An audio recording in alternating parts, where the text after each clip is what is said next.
যারা আমাদের রংপুর জেলার মানুষকে মফিজ বলেন ভাই, তাদের উদ্দেশ্যে একটা কথা বলি।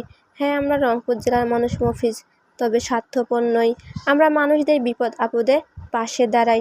আমরা রংপুরের মানুষ সহজ সরল হই। আমরা মফিজ, আমরা চাই আমাদের মতো হাজারো মফিজ, যারা পাথর দিয়ে মারবে না, যারা গুলি করে প্রাণ নেবে না, বরং নিজের বুক পেতে দিবে মানুষ বাঁচাতে। আমরা চাই এমন মফিজ যে নিজেকে কাঁদাবে, অন্যকে হাসাবে, নিজের মরার ভয়কে হারিয়ে অন্যকে বাঁচাতে এগিয়ে যাবে।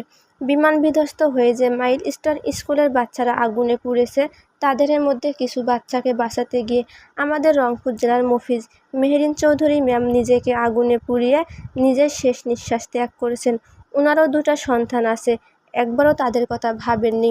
আমাদের রংপুর জেলার পীরগঞ্জ থানার আশরাফুল ইসলাম স্যার, যিনি মাইলস্টোন স্কুলের একজন গণিত টিচার, একজন মফিজ, যিনি নিজের জীবন বাঁচানোর চিন্তা না করে দৌড়ে গেছেন অন্যের বাচ্চাকে বাঁচাতে।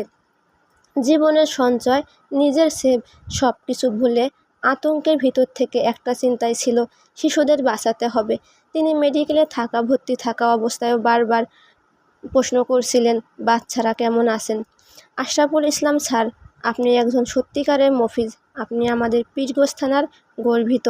আপনার মতো সাহসী হৃদয়ের মানুষ ঘরে ঘরে জন্মাক।